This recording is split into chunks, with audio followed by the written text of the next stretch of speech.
Agora a gente olha pra onde? Eu mudei o ângulo. Peraí que a gente já voltou. Olha aqui, ó, 3 horas, 39 minutos, Conexão Futura então já está de volta, né? Como você já viu aqui nessa taxa em que nós estamos falando sobre intolerância religiosa.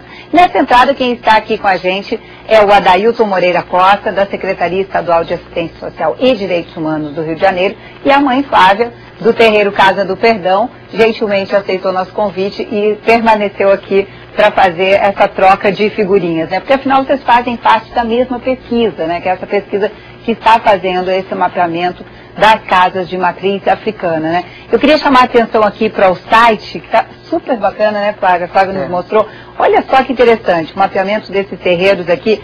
Vou ver se o Ângelo consegue mostrar aqui para nós. Ó. Cada casinha dessas... Cada ícone azul é uma casa de religiões de matriz africana, seja Umbanda, Efon, Queto, Angola. Como nós clicamos Umbanda e depois clicamos Queto, né? Isso. E aí as casas que aparecem em vermelho são as casas dessas tradições, ou seja, distribuída pelo mapa do Rio de Janeiro. E olha aqui, ao clicar, né, nesse alfinetezinho aqui... Isso. Aí você tem as informações, né? Exato, aparecem os principais dados da casa, como o nome da casa, data de fundação, nome do dirigente, e se a casa faz algum tipo de trabalho social. Tem uma delas que nós clicamos apareceu. Essa aqui, né? ó. Olha só, era perto da onde, tem até referência aqui, ó, um campo de futebol e tal. Aqui, ó, olha, cursos de Yorubá, quais tipos de trabalho social, né? Exato. Que também faz parte do mapeamento. Cursos de Yorubá, cursos profissionalizantes, tipo cabeleireiro, artesanato, ciclo de palestras, balé, coral afro, cursos de cuidados ambientais e até distribuição de cestas básicas. Exatamente. É curioso, Adailton, que o que a Flávia estava falando aqui na nossa entrada anterior é que essas casas estão funcionando hoje como se fosse assim um centro de resistência e até um quilombo urbano, né? Na realidade a gente percebe que isso não acontece somente hoje, né? Acho que a institucionalização é que acaba dando esse caráter e visibilizando. O mapeamento tem essa função que é importantíssimo porque ele visibiliza um pouco os trabalhos sociais que essas comunidades terreiras sempre realizaram. Né? Então, com o mapeamento vai possibilitar que as pessoas saibam que comunidade de terreiro é comunidade de cidadãos e cidadãs. De pessoas que pagam seus impostos, de professores, de donas de casa, de pais de família, chefes de família. Então, o preconceito às religiões de matriz africana que acaba fazendo com que não seja visibilizadas as ações sociais que essas comunidades desenvolvem. Quase como se tivessem que viver na clandestinidade, né? Exato, eu acho que é fruto de um preconceito a uma tradição religiosa a outra que não é essa dominante, que não se enquadra nessas dominantes. Então, as religiões de matriz africana, elas sempre tiveram em seu...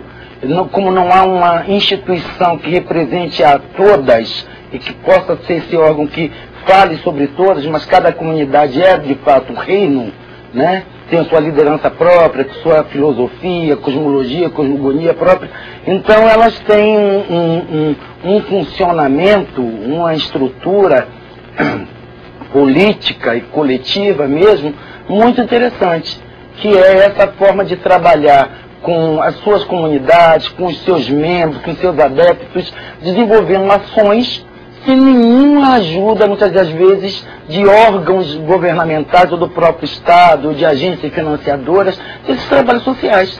Agregar em uma comunidade terreira, às vezes 200, 300 pessoas durante o final de semana, em uma festividade que há distribuição de alimentos, há tantas outras questões, é um feito social. Sem dúvida. O preconceito também é porque há uma coisa muito importante, é uma tradição religiosa inclusiva. Agora, nesse mapeamento também, é o primeiro, né, Flávia, que é feito com o caráter de tentar identificar ações de intolerância religiosa. Né? O que vocês já descobriram aí ao longo dessa pesquisa? É a primeira parceria, essa parceria entre o mapeamento, a PUC-Rio e a Superdia, possibilitou realizar o primeiro levantamento oficial de casos de intolerância religiosa.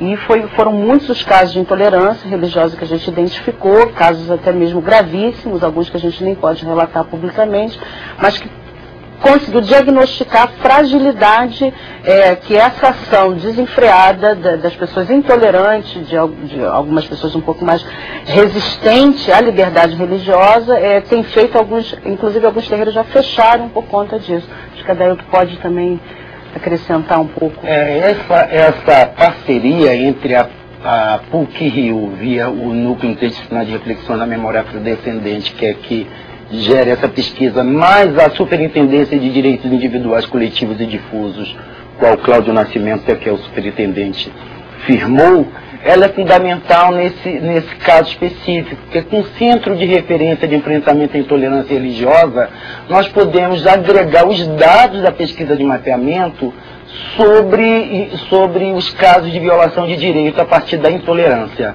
Então, esses dados quantificados por um órgão de excelência, que é a PUC, né, não há como negar isso, vai fornecer ao Estado, poderá estar se identificando com os casos. Por que diz assim, por que só os dados de intolerância às religiões de matriz africana?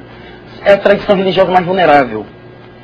Mais exposta, né? Mais exposta aos ataques. Eu acho que perpassa por várias discussões. Dificilmente a gente ouve um centro espírita sendo atacado, por exemplo. O centro espírita kardecista é muito mais difícil, lógico, porque é uma instituição religiosa com outro caráter, com outra formação, né? Historicamente, tem um positivismo por trás, é França, é Europa, é uma higienização cidadã. Né? Então, é completamente diferente da religião de matriz africana. Né? Que quando eu digo que é uma tradição religiosa, que ela é inclusiva e ela inclui justamente aqueles que a sociedade exclui. Exatamente. Pobres, negros, homossexuais, lésbicas. Então, todos os párias sociais, vamos dizer assim, que a sociedade não quer esconder as religiões de matriz africana atrás para si. Essa questão do preconceito não existe dentro das casas de tradições brasileiras. O que se discute hoje dentro da cidadania, dentro dos direitos humanos, para nós isso já é praticado de forma ancestral, tradicional, há muito tempo. E talvez por isso realmente nós nos tornemos realmente alvo das maiores perseguições que tem sido massiva. Por que esse trabalho social, então, não vem mais à tona? Primeiro pesquisa que está sendo feita para identificar, né? Porque o processo de invisibilidade ele é rompido a partir do momento que você identifica e depois você visibiliza. Então, o objetivo principal dessa pesquisa é exatamente mostrar, tanto que esses dados de trabalho social, nós sabíamos que existiam, mas nós mesmos, coordenadores e o Conselho Griot e a coordenação acadêmica, não sabíamos que iam ter tantas casas fazendo trabalho social, que nos remete a uma figura de quilombo urbano, porque ela continua ali, mesmo sem apoio governamental, fazendo uma interação com a comunidade, porque um hábito tradicional, é uma prática religiosa que nos orienta a esse tipo de feito, mas que é também um auxílio para a sociedade de uma maneira geral, e isso é desconhecido. Então, a ideia é poder mostrar mesmo. Adailton, na sua opinião, quais são os desafios que se colocam aí, então, no que diz respeito à luta, né, contra a intolerância religiosa, racial e todo tipo de intolerância que a gente tem visto, inclusive agora, né, com as eleições acabaram trazendo à tona, assim que foi anunciado que a presidente Dilma Rousseff era, então, a candidata eleita, né, logo a gente sabe de várias manifestações no Twitter, né, algumas regiões do país que são tidas aí como as regiões que mais votaram nela, né? Eu creio que é um trabalho ainda de formiguinha, entendeu? Temos que trabalhar, são 500 anos de preconceito, né? 500 anos de dificuldade para lidar com o outro, de uma forma, lidar na alteridade, né? Como é que eu posso achar que uma outra religião, porque não é a minha, não é a dominante, ela não tenha os mesmos direitos que eu? Para você, então, é um mito essa história de que o Brasil é um país que respeita a diversidade? Não, nós estamos trabalhando e construindo esse país. É esse país que nós queremos. Eu acho que o Estado quer esse país hoje, que prime a Constituição Federal, no seu artigo 5º, que a liberdade religiosa é um direito de todos. Isso está na nossa Constituição, na nossa Carta Magna, entendeu? Então isso tem que ser respeitado. Nós não podemos deixar que o Estado perca esse papel dele de fazer valer essa Constituição. Porque é um bem maior dessa sociedade, né? Foi construída a duras penas, né? Então eu creio que isso certamente se representa um retrocesso. Nosso tempo infelizmente acabou. Queria agradecer demais a presença de vocês aqui, Adailton e Flávia. Obrigada e parabéns por essa luta de vocês. Obrigada a vocês. É difícil, a gente sabe. Você assiste agora a Estação Saúde e nós voltaremos logo depois para falar sobre dívidas e como evitá-las.